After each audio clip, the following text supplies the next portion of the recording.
Welcome to Touch Technology Review. Today, I'm going to be unboxing and reviewing the Godox SL60W single source LED video light. This is a really cost-effective solution for YouTubers just starting out or even professional videographers looking to create a complex lighting setup at a very cost-effective price point. You can purchase these for around 130 US to around 210 Australian dollars, depending on where you purchase. I got mine from Amazon using my Prime membership. I've got to say the price was cost effective at around 209, and above all, the delivery was incredible. I ordered it at 2 p.m. yesterday afternoon, and it was here on my doorstep at 8 a.m. in the morning, which took me by surprise. I thought it might have taken a little bit longer. They did say 1 to 2 day turnaround, but they really did nail it in terms of the delivery. Now, if you want to get one of these, I'll leave a link to the Amazon listing that I purchased in the description box below. That's an Australian listing. If you're from America, I'll put some Amazon links to the American Amazon website where you can get the SL60W at the most cost-effective price point. Now, before we go ahead and take a look at some of the specs and the features, I thought we'd quickly unbox it and have a look at what you get inside. First of all, you get the light source itself. It's made of a ruggedized plastic. It's very lightweight. It's durable, but having said that, it's not as weighty, and there's no metal components that you would find in some of the more expensive professional lighting setups. But that's not to distract you or deter you from the purchase. But if you are taking it out in the field, you just need to make sure that you've got some good packaging to keep it nice and safe. In terms of the look and the feel of the unit, it looks great. As I mentioned, it's lightweight. The ergonomics on the back panel are really easy to handle. The dial wheel cranks up from 0 to 100, left and right, really simple. There's an on-off switch. Below it is a button to change some of the settings. There's really not much in the way of settings. The SL60W has a color temperature of 5600K.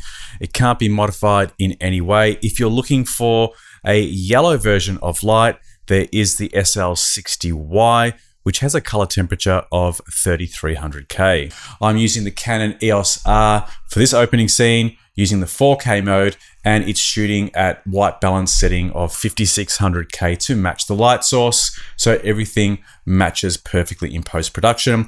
In terms of the actual camera settings, I've got an aperture of 1.4 on my 50-1.2 lens, so it's pretty much wide open, which means that during the day when I'm shooting, where I have window light spilling in, that I have to crank up the shutter speed in order to get the exposure right. And quite often with lower inferior lighting, you get some flickering at higher frame rates. And that's not occurring with the Godox at all. I've tried it out with various shutter speeds and I can't see any flickering on it whatsoever, which is a really important feature of a high quality LED video light. There's also the issue of noise. Now, this light comes with a built-in fan. You can actually hear it in the background ever so slightly in the environment, but it doesn't actually translate into the audio of your recording, especially if you are using off-camera audio. In this example, I've got a Rode NT1, and this is a high quality studio condenser microphone which picks up audio from the front section and rejects a significant amount of audio coming in from the sides and the back. And as such, you can't hear the fan noise at all. I've got it cranked up to 100% light intensity, which means the fan's at its highest and you simply can't hear it in the recording. As I said, I can slightly hear that fan as I'm talking to you now, but it's not distracting and it's not overpowering at all. In terms of the physical temperature, there's a readout that shows you how hot the light is getting, and it's currently showing a temperature reading of 48 degrees.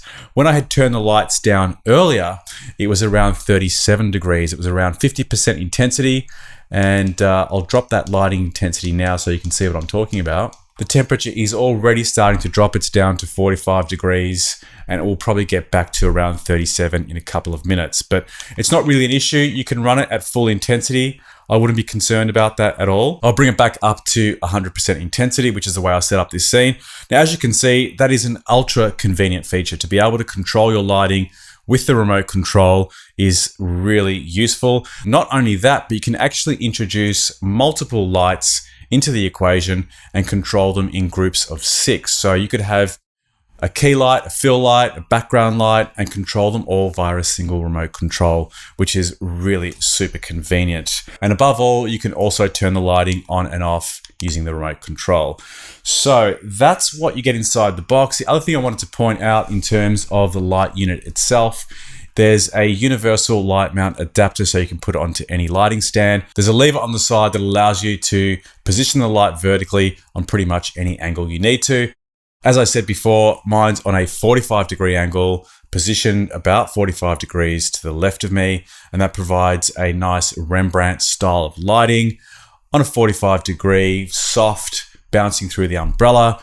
One of the main benefits of this light for most of you will be the ability to add external lighting attachments. Beyond the umbrella that I've used here, you could add a light dome or a softbox with a Bowens mount, and they're plentiful and easy to find on Amazon or eBay. So there's a number of different modifiers you could get. And usually the idea is that we want to soften the light, so you could go with either a large light dome or even a smaller softbox and play around with the distance from your subject to see what sort of light effect you can achieve. I'm only using the one light source to show you what can be done with a single light, but ideally, as you're building your YouTube setup, or if you're a pro videographer, you probably know that you can set up multiple lights like a fill light, a backlight, side lighting to really create better accents and more depth in the actual image. But certainly if you're looking just to create an opening video for YouTube, face to camera type of thing, if you're on a podcast, you could set up one of these on yourself and another one on a guest as a single light source. With the right modifier, you can get some really good results. So my first impressions are that this is going to be a great addition to my setup. I really like the fact that it's lightweight and portable and that I can use it with an umbrella. I can see myself taking it out on location when I do some of my corporate work. It's just going to be super convenient using this rather than having to set up large soft boxes. So lots of advantages. In terms of the quality of the light, it's rated at around 93%, which is a very high rating that's comparable to some of the more high-end lights such as the Aperture and Aperture 2, which come in at around 94 to 97% color rating. So the quality of the light is there. The 60-watt intensity is usually enough for most purposes, but some of you might want to be overpowering ambient light in different circumstances, in which case you would need a more powerful light or multiple lights in the setup to get the effect that you're looking for. But if you are looking to do this type of face-to-camera video, really this is going to be a great light at a very good price. So hopefully that's answered all of your questions today. If there's anything you want to know about the light that I haven't covered, feel free to put your questions in the comments box below. If you enjoyed the video, hit me up with a like. And if you want to see more content like this, don't forget to subscribe to the channel so you'll be notified of up and coming video releases. See you on the next one. Bye for now.